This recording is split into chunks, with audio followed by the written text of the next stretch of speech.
Tonight on the news, Ogun Award charges mothers on exclusive breastfeeding of babies as world marks Breastfeeding Week. 68-year-old man seeks admission to become professor of science.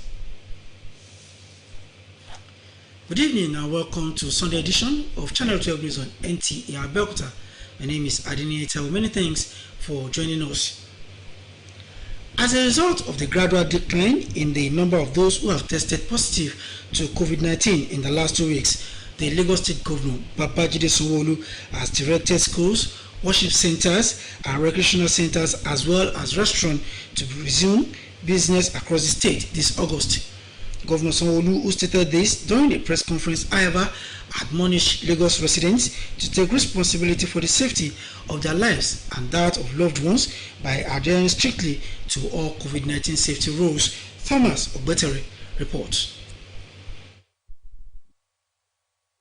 In March this year, Lagos State began enforcement of COVID-19 prevention guidelines, which encourage social distancing and banned large gatherings, and so religious houses in compliance shut their doors to congregation. Slowly, days turned into weeks and weeks to months, with many adopting online worship while hoping and praying that normal services will begin again. Just like an answered prayer, Governor Babajide Sanwo-Olu Saturday announced the reopening of worship centers in a few days. The news has thrown the religious community into jubilation. I feel so excited, and not just me. I'm very sure that the body of Christ here in Lagos State is jubilating that they have got the freedom to worship their God as in the capacity of congregating.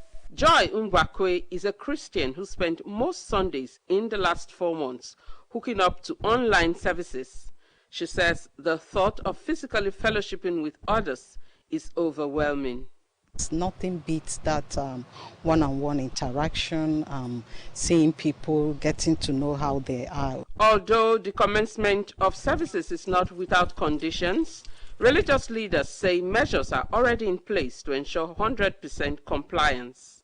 We'll ensure by ourselves, not even involving government. We will move around. We have a task force that will make sure that churches are compliant. We are alerting all our members, our worshippers, that whoever is coming to our mosque to worship should come with their nose mask. We have a tally which will give us the 50% of population on ground, which our committees will be on the front of the mosque, giving each person. The expectation is that religious leaders will be faithful to their word, as the events of the next few weeks will determine whether the state has continued to progress or has retrogressed in curbing the virus.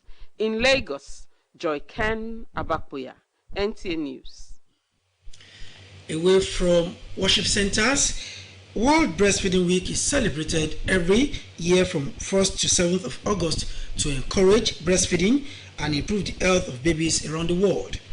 This year, the World Health Organization is working with UNICEF and partners to promote the importance of family-friendly policies to enable breastfeeding and help parents nurture and bond with their children in early life when it matters most.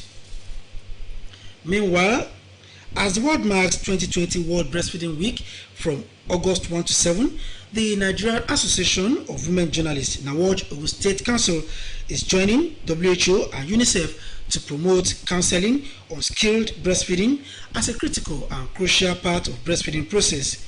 A statement jointly signed by the chairperson Modupeola Shobukola and Secretary Oluwakemi Onsholu appealed to government at all levels to promote and support exclusive breastfeeding as the benefits outweigh the risks.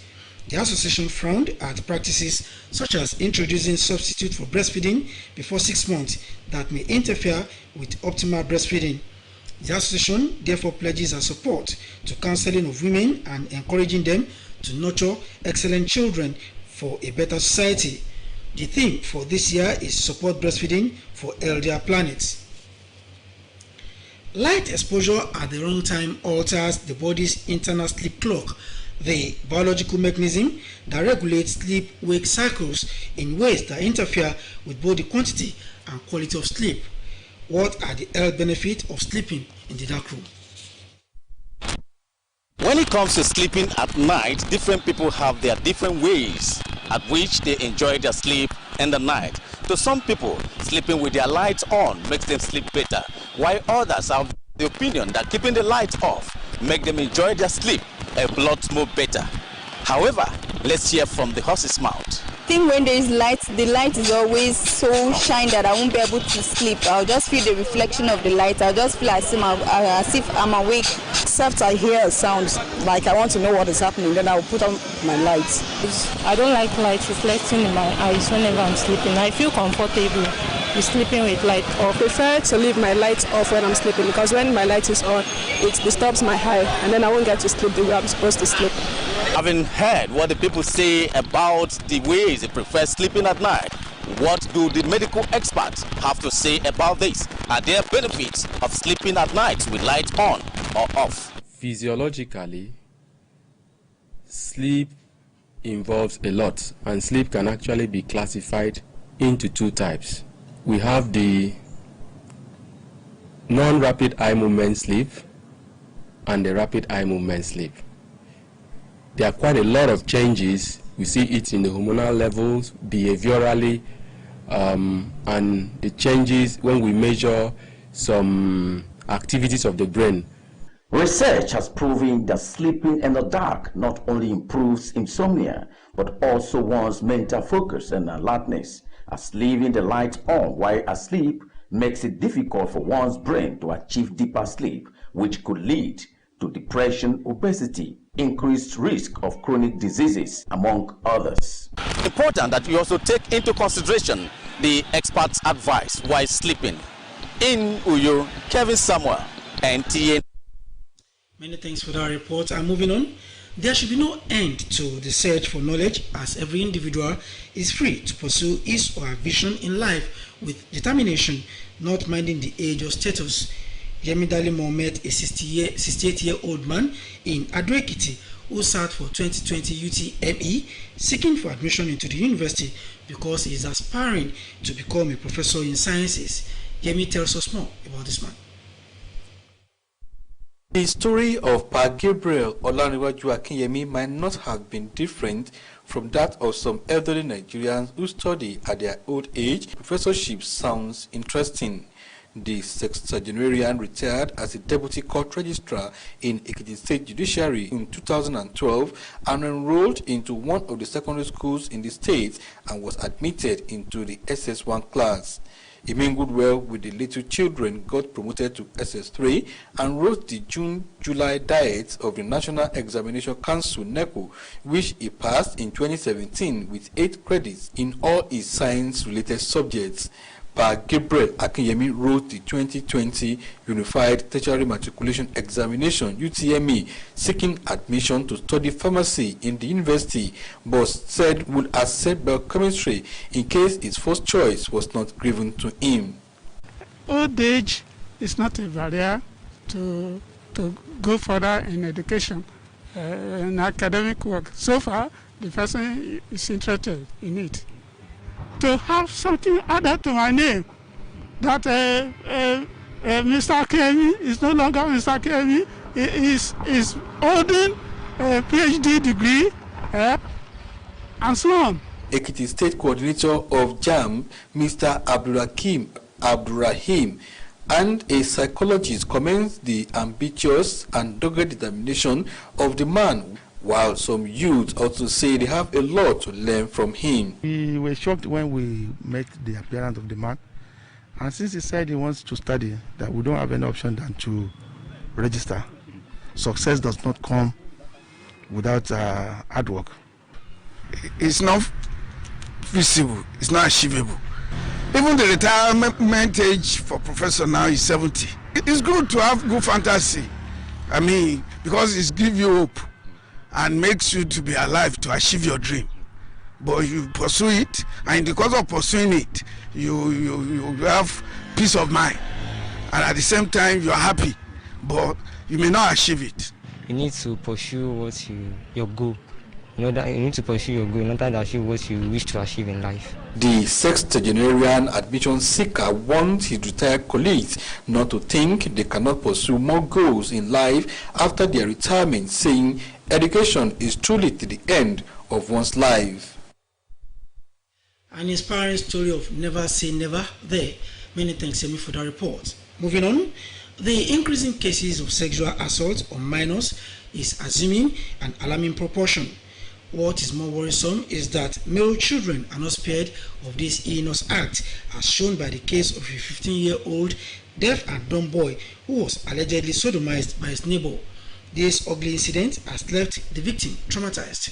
Fatima Sanusi Karaye, who has been following the event as it unfolds, reports that the mother of the victim, who is a widow, is seeking justice for an innocent child.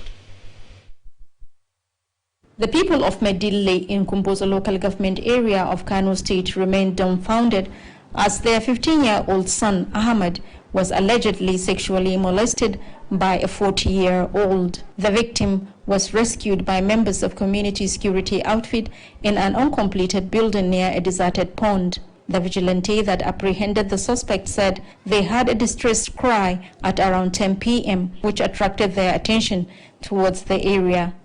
Ahmed, an introvert who is also deaf and dumb, went to borrow a pressing iron from his neighbor, whom he trusted as a friend.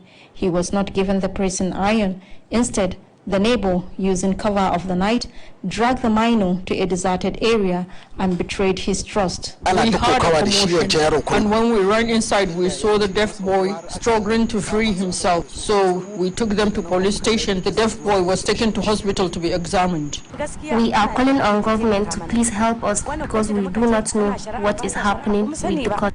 This 15-year-old is just one out of the over 80 victims allegedly molested between June and July this year, according to statistics from Coalition Against Rape and Violence in Kano. The cases are increasing, and it was a challenge during the lockdown, because we know that we have an outcry now. Because of the lockdown, a lot of victims and perpetrators were locked in the same environment, hence the assault.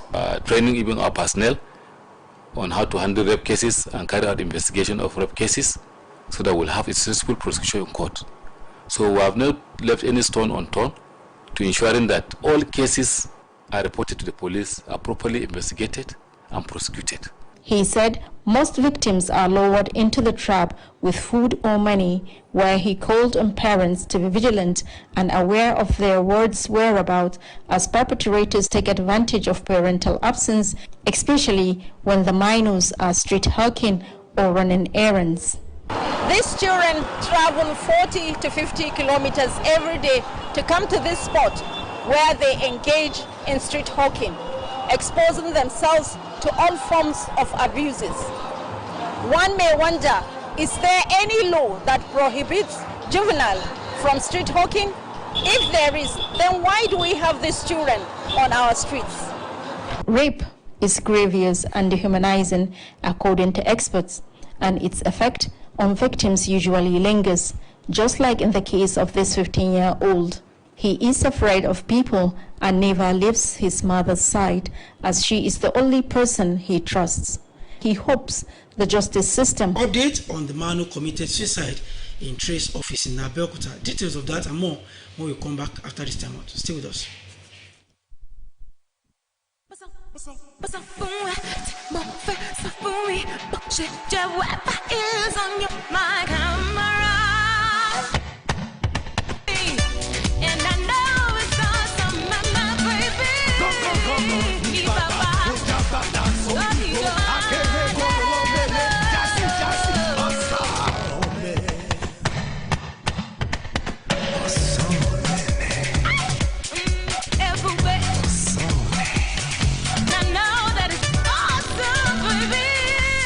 Glow Stay Home Data Plan. All existing Glow customers now enjoy up to 20% more data. Dial *777# to choose a plan. Glow Unlimited. Welcome back and thanks for being there. The much desired and long awaited reopening of schools by the federal and state government dominated discussions last week, just as Muslims prepared for and actually celebrated Eid al-Kabir the new normal way. This event, of course, headlined our bulletins in the course of the outgone week. Muwa Momi is on standby with a recap of some of these stories in this episode of Week in Review. Over to you, Muwa. We are kickstarting this edition of Week in Review with the story of updates on COVID-19 in Ogun State.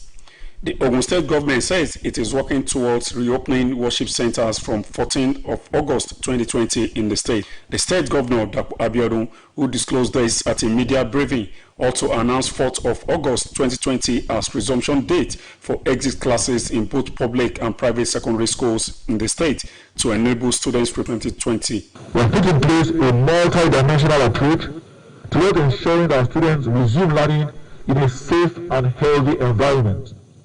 Our fear is that children are mostly asymptomatic, even as carriers. These asymptomatic carriers might go back home after contracting the virus innocently and it has spread of this virus. The Speaker of Federal House of Representatives, Femi Gbajabiamila, has decried the deplorable condition of roads, especially in industrial areas of Ogun State.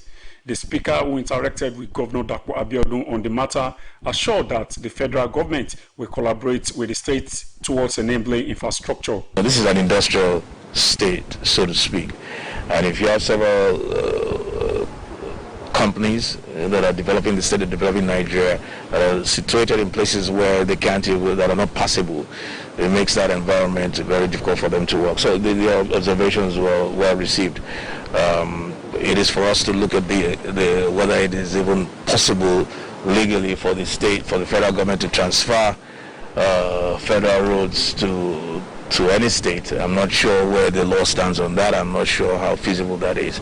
But there's more than one way to skin a cat. So even if where that is not feasible, because it might even require amendment of the Privatization Act, it's an asset, it's a federal government asset. Now to security story. Relevant security and transportation agencies in Ogun State have expressed readiness to ensure a each freight Salah celebration through strategic deployment of assets and modalities. We have mobilized and debriefed 2,720 of our personnel. We know that funders seize the opportunity of this festive period to strike. We also have gas line. All these sensitive areas have again been fortified. The entire Ogun State, we have made strategic deployment of this personnel and logistics to ensure effective traffic control, rapid and swift response and effective response to any emergency, and of course, effective removal of any obstruction. Still from our last week brought about by COVID-19, Muslims in Nta Abeokuta were busy putting finishing touches to their preparations for the Islamic celebrations. NTA News monitored situation in markets across metropolis. However, reports that buyers are not having the best of time following a sharp rise in the prices of commodities. It's saying this one will go for 95,000. Terrible. Just because of the conflict situation. So what we have no choice. We have to perform the sacrifice. Now to the swearing ceremony of Ogun Son Exco. Sport writers have been advised to go beyond reporting sporting events, but also play advisory roles to various sport administrators and government in order to reposition the sector for optimum performance and talent discovery. The chairman, Lagos State Chapter of SWAN, Debo Osunde, gave the advice at the swearing-in ceremony of the newly elected Sport Writers Association, Ogun State Chapter, led by Hakeem Akintunde. NT News witnessed the event held at the NUJ Secretariat at Abeokuta. Please, I'm appealing to you, whatever you can do as government to assist. Last week, we brought you a report about a young man who allegedly committed suicide in a traffic agency office at Abeokuta, the Ogun State capital, over a controversial violation of COVID-19 protocols and the deceased's inability to pay a stipulated fine.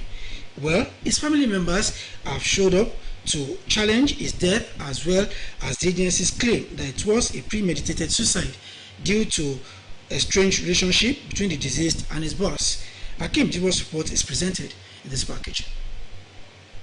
It is not unusual for events to trigger a strong emotional reaction, especially when it has to do with a loved one. While it is normal to grieve after losing someone, accepting that the death actually occurred can be difficult, even if one has intellectually recognized who knew Fatai Salami.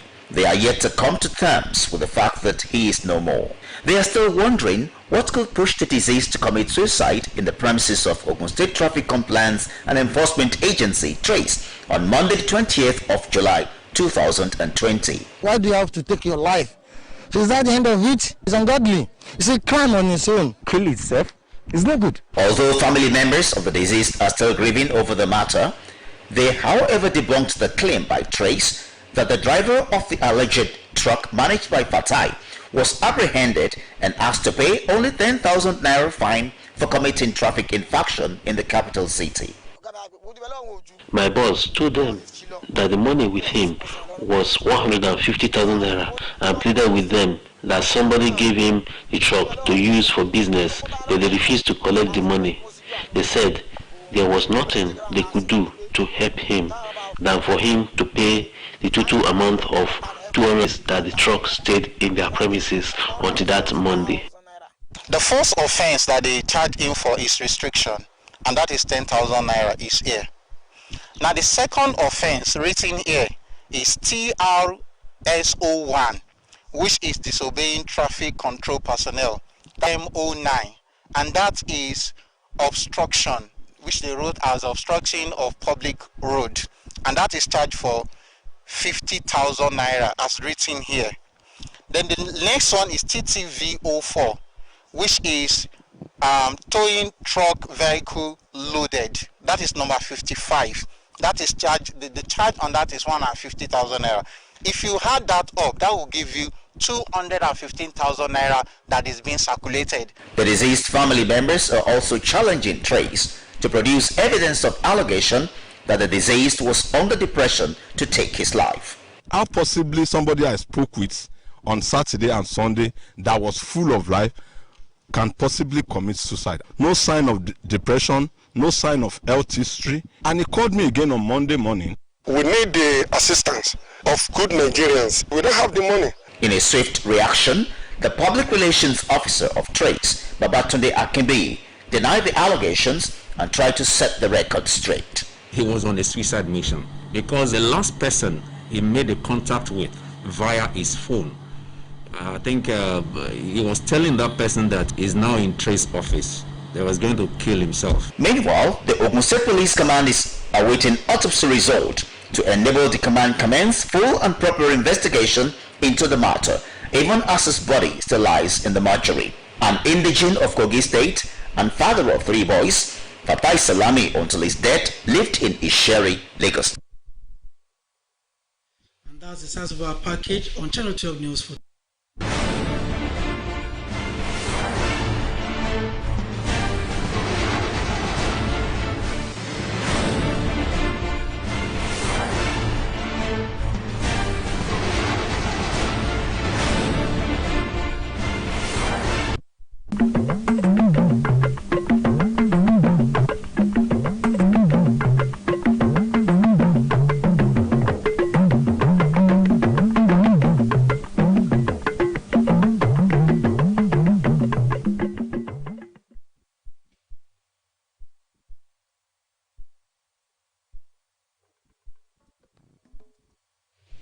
fífún àwọn ògo wẹ́rẹ́ lọ́múlẹ́kùnrẹ́rẹ́ ń ṣe ọ̀pọ̀lọpọ̀ àǹfààní látàrí onírúurú àṣeyọrí nínú iye àbájáde àwọn ènìyàn tí wọ́n ṣe àyẹ̀wò àrùn COVID-19 fún ní ìpínlẹ̀ Èkó láàrin bí ọ̀sẹ̀ méjì sẹ́yìn. Gómìnà ìpínlẹ̀ Èkó Babájídé Sanwó-Olú ti pàṣẹ fún àwọn olùdarí ilé ẹ̀kọ́, ilé ìjọsìn àti àwọn ibi ìgbafẹ́ gbogbo ní ìpínlẹ̀ náà pẹ̀lú àwọn ilé ìtajà oúnjẹ ìgbàlódé láti bẹ̀rẹ̀ iṣẹ́ ajé padà nínú oṣù kẹjọ ọdún yìí. Gómìnà Sanwó-Olú tó kéde léyìí níbi ìfọ̀rọ̀wérọ̀ pẹ̀lú àwọn akọ̀ròyìn rọ àwọn ènìyàn àti àwọn olùgbé ìpínlẹ̀ Èkó láti jí gìrì sí